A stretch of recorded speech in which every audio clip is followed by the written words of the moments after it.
Assalamualaikum, welcome to the Maxi Diary and welcome to Diary Mouse Ryan. Sekarang kita berada di segmen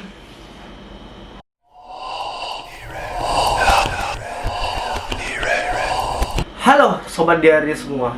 Sebelum kita membacakan segmen Diary Horornya, kita akan memulainya dengan segmen Diary Kuliner. Untuk awalan ini, kita akan mereview makanan dapur kita. Bagaimana ya testinya?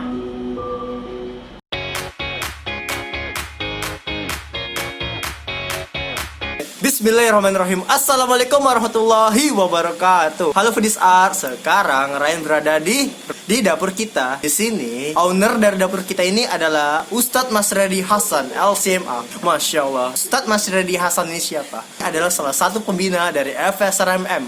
Masya Allah. Menu-menunya nih banyak. Ada di sini ada menu nasi goreng bilis pedas, nasi goreng ayam, nasi goreng bakso, mie lendir, dan lain-lain. Akan memakan makaroni. Gimana tesnya? Tesnya ya. Bismillahirrahmanirrahim. Allah berkati masuk benar. Amin. Enak banget. Rasa makaroni lembut, dan cheese-nya nih berkrim. Kayaknya ini yang manis. Yang bisa loh kalau kita request. Kalau kita suka yang pedas, bisa kita request yang pedas. Kita lanjut ke mie goreng romantis. Gimana ya testinya? Wih, view-nya nih. Menggoda banget. Gokil kalian, ini rasanya nih ya meledak di mulut tuh. Jika kalian makan mie goreng romantis nih, betul romantis dalam mulut kita nih. Pedasnya pun terasa, mie-nya nih juga.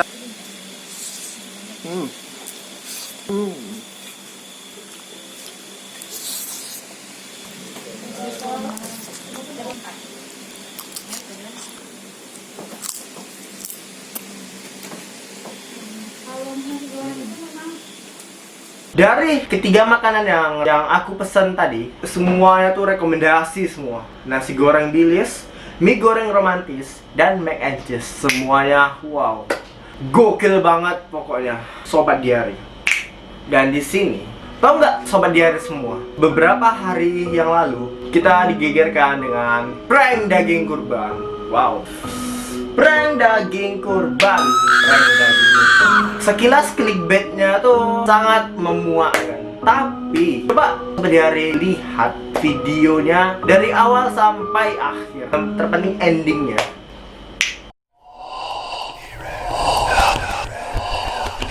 Yang pertama yaitu Gilang bungkus kain.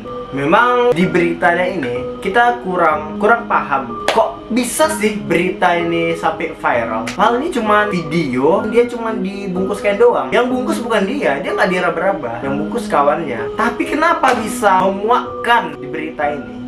Yang membuat aku muak melihat video ini adalah ketika si Gilang memaksa Fikri untuk jadi subjeknya dengan cara dipaksa. Bayangkanlah, mereka belum kenal sama sekali. Mereka belum pernah tatapan muka. Mereka hanya tahu dari Instagram.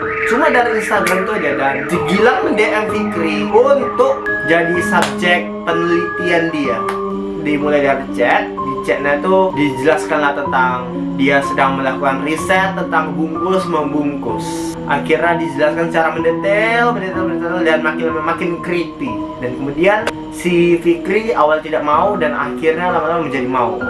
Dilakukan secara jarak jauh di rumah kawan Fikri. Akhirnya si Fikri dikasih step by stepnya. Tapi step by stepnya harus difoto. Dilakban satu persatu mulutnya, lalu matanya difoto. Tapi itu harus benar-benar difoto. Kalau tidak marah dia terlalu lebay loh kalau menurut saya. Yang paling lebay ya tadi pas dia memberikan WA di DM IG itu, dia dikasih WA-nya, dibilang iku itu dalam bahasa sananya artinya itu. Dia marah cuma bilang gitu doang. Lebay nggak? Udah difoto kan step by stepnya, salah ulang lagi sampai 8 kali fotonya. Sudah dibalut semuanya. Si Fikri ini dibalut pakai kain dengan cara dia akhirnya di video kan. Yang lebih lucu, sebelum dia memvideoi, dia memfoto lalu ditanya, itu siapa? Ganteng. Jadi gini Sobat Diary, Jika kalian baru berkenalan sama dia, baru kenal, belum kenal lagi, masih tahu-tahu gitu aja, jangan langsung bilang hal-hal yang membuat orang aneh gitu tipenya. Wah, kamu ganteng banget. Kok kalau ada orang yang bilang gitu, pertama jumpa deh, masih chat doang, ini ada kelainan nih. Lalu setelah di videoin, akhirnya subjek yang lainnya itu kawan si Fikri sendiri, baru beberapa menit kawannya sudah dehidrasi dan pengen minum, sedangkan lakban sudah ditaruh di mulut, mata sudah dilabani. Kemudian si Fikri bertanya kepada Gilang boleh dicabut lakbannya. Gilang bilang nggak boleh. Dan akhirnya Fikri tak memaksa mau buka lakbannya karena kasihan sama kawannya tuh. Akhirnya Gilang membolehkan. Lalu kawannya tidak mau lagi, tapi si Gilang ini tak memaksa si Fikri untuk tetap membungkus kain kawannya. Tapi Fikri pun tetap gak mau. Akhirnya si Fikri sama si Gilang berdebat sampai akhirnya si Gilang bilang bahwa vertigo dia kumat. Kemudian si Gilang akhirnya marah sama Fikri dan akhirnya Fikri berdebat memutuskan tidak ingin membantu Gilang. Akhirnya si Gilang makin marah, panjang-panjang di chatnya itu panjang dan herannya si Fikri ini masih mau dia meladeni orang seperti ini. Itu yang membuat saya heran, apakah si Fikri memang tertarik juga sama hal seperti itu. Selesai mereka berdebat, si Gilang membuat SW, hak WA ini sedang dipakai oleh ibunya dan bilang dia sedang depresi atau apa gitu. Lalu karena si Fikri merasa di chatnya WA tersebut barulah dijelaskan bla bla bla bla bla bla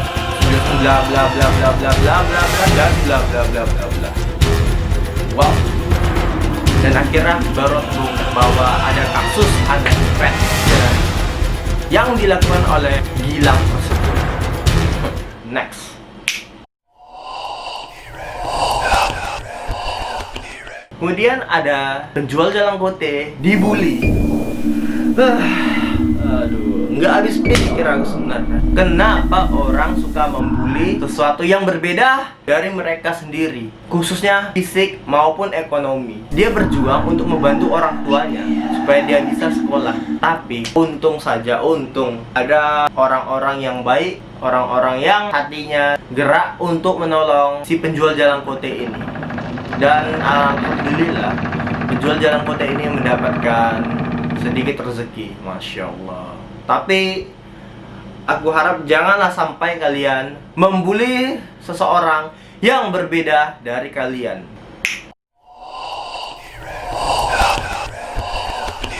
Yang kelima yaitu kasus Audrey, dimana kasus Audrey seluruh Indonesia di-prank oleh Audrey. Awalnya dia pergi dari rumahnya menuju rumah sepupunya. Kemudian dari rumah sepupunya dia diikuti oleh 4 orang pelaku. Kemudian pelaku tersebut mendatangi sepupunya dan menyuruh sepupunya untuk pergi ke Jalan Sulawesi. Kejadian ini terjadi di Pontianak bulan Maret yang lalu di Kalimantan Barat. Ketika mereka sudah di Jalan Sulawesi, akhirnya si Audrey tersebut disiram wajahnya pakai air, dijambak rambutnya, dan ditendang-tendang. Kemudian si Audrey tersebut didorong ke jalanan yang ada bebatuan. Dan disitulah peristiwa tersebut mulai berlanjut.